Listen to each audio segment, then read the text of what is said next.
Subhash English school की digital class में आप सबका स्वागत है। विषय हिंदी कक्षा 3 पाठ 5 जिसका नाम है धरपटक और मुंहपटक। इसमें दो पहलवानों के बारे में बताया गया है कि एक पहलवान तो अपने बुद्धि चातुर्य से सारी समस्याओं को हल कर देता है और दूसरा पहलवान अपनी ताकत से, अपने बल से दूसरों को हरा देता है। तो दोनों में से कौन ज़्यादा ताकतवर है या कौन ज़्यादा बुद्धिमान है उसके बारे में इसमें बताया गया है। दो पहलवान थे, एक का नाम था धरपटक, दूसरे का नाम था मुंहपटक। दोनों के गांव पास पास थे। धरपटक जहां अपने दमखम से अपने विरोधियों को चारों खाने चित कर देता, वहीं मुंहपटक बातों ही बातों में अपनी ताकत को इस ढंग से बताता कि सामने वाला डर कर बिना लड़े ही हार मान जाता। इसमें दो पहलवान थे जिसमें से एक का नाम था धरपटक, दूसरे का नाम था मुंहपटक। दोनों के गांव जो थे वो पास पास थे। जो धरपटक पहलवान था वो तो अपने दमखम से, अपनी ताकत से विरोधियों को हरा देता था और जो मुंहपटक था वो बिना लड़े ही अपने बातों ही बातों में अपनी ताकत को इस ढंग से बताता कि सामने वाला डर जाता और बिना लड़े ही हार मान जाता था। धरपटक को अपने बल का सहारा था तो मुंहपटक को अपनी अकल और बातों का। बातें बनाना तो कोई मुंहपटक से सीखे। लोगों में जितनी चर्चा मुंहपटक की होती, धरपटक की उससे आधी भी नहीं होती थी। अब जो मुंहपटक था वो उसकी चर्चा गांव में ज़्यादा होती थी क्योंकि वो अपनी बातों ही बातों से, अपनी अकल के कारण दूसरों को बिना लड़े ही हरा देता था और मुंहपटक सिर्फ अपनी ताकत के द्वारा दूसरों को हराता था। तो इस बात से चिढ़कर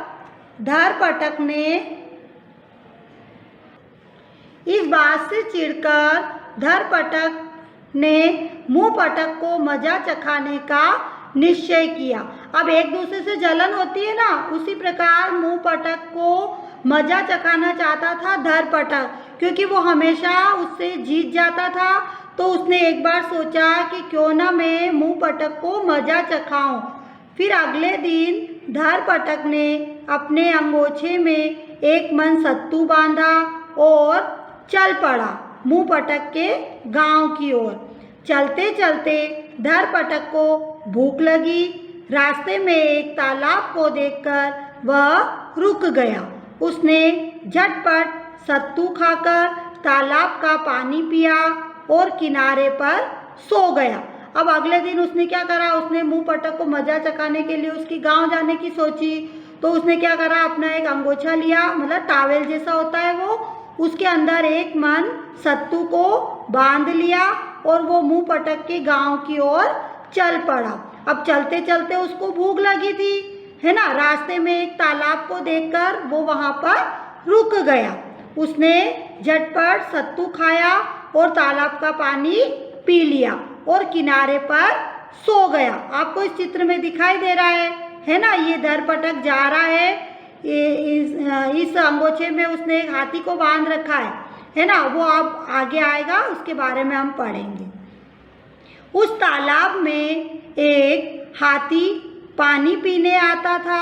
जब वह वहां आया तो देखा तालाब रीता है, पानी की एक बूंद भी नहीं बची थी। पास में धरपटक लेटा खर्राटे भर रहा था। हाथी समझ गया कि इसी आदमी ने तालाब का सारा पानी पिया है। अब उस तालाब पर वो हाथी आता था पानी पीने के लिए।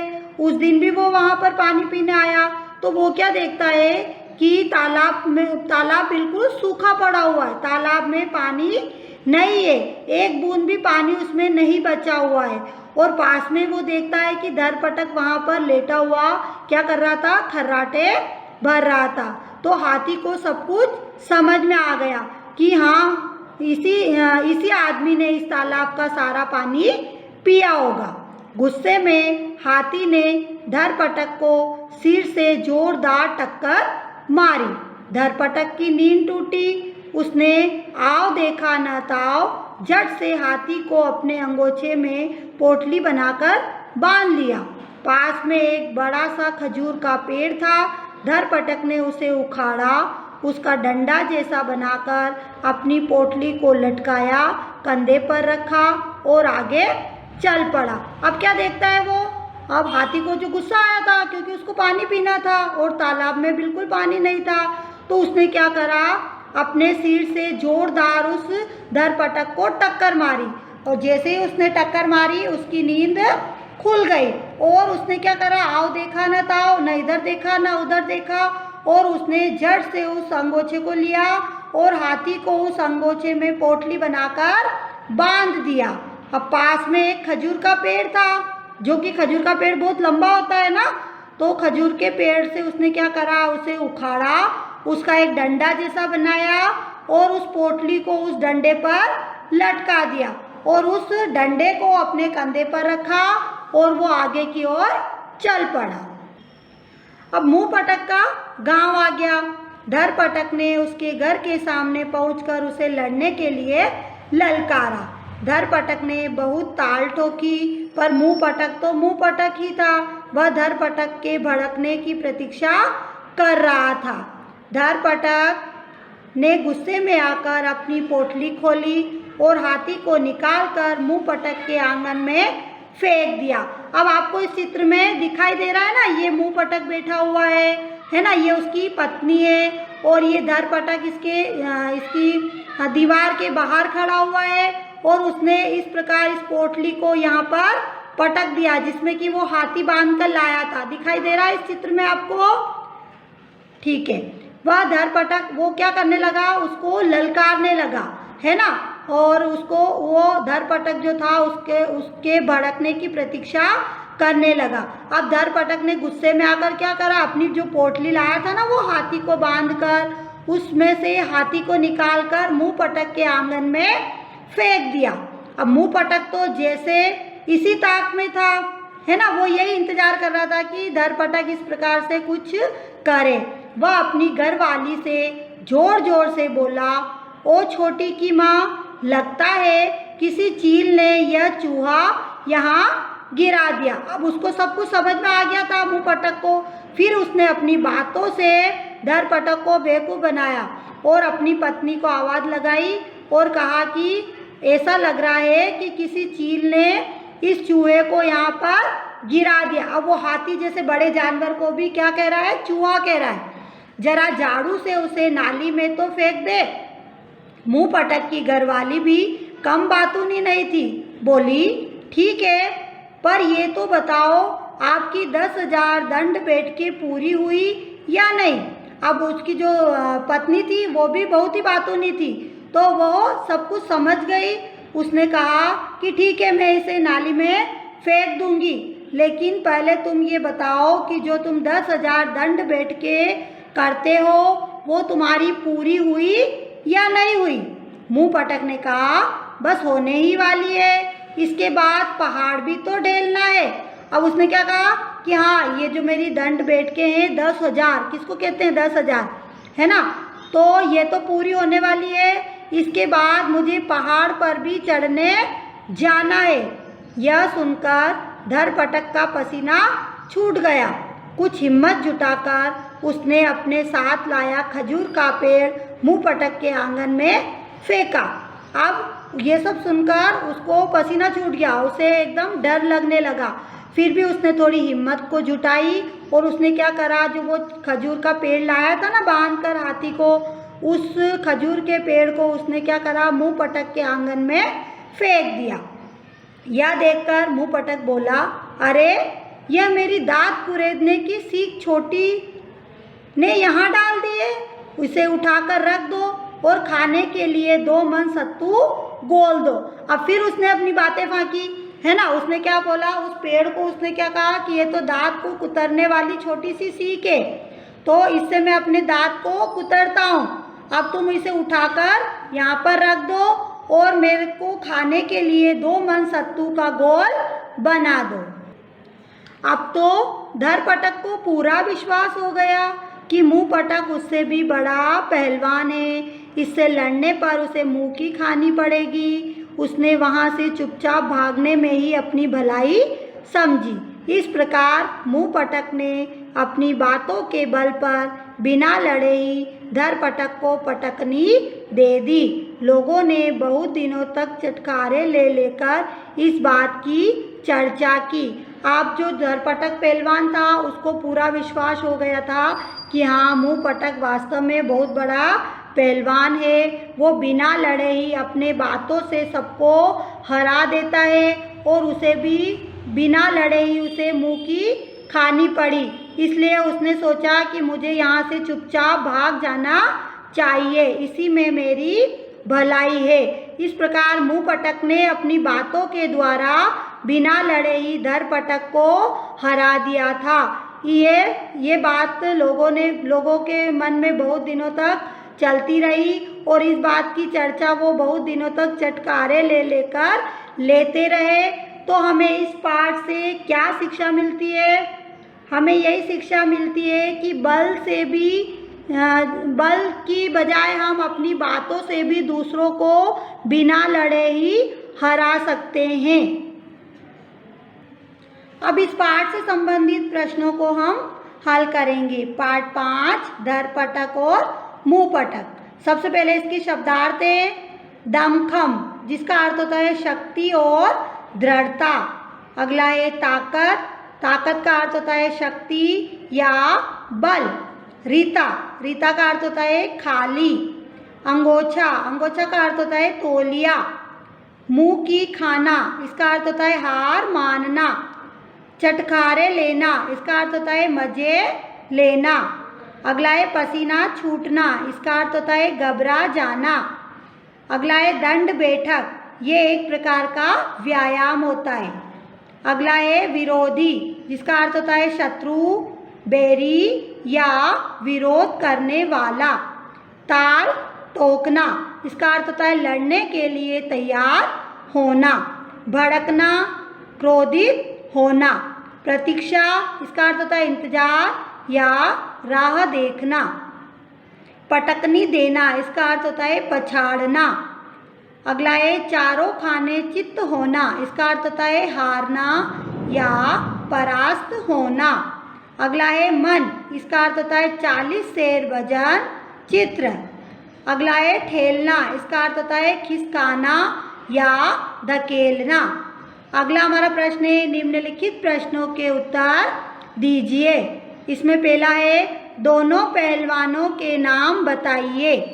उत्तर है धरपटक और मुंहपटक। अगला प्रश्न है धरपटक और मुंहपटक की क्या विशेषता थी?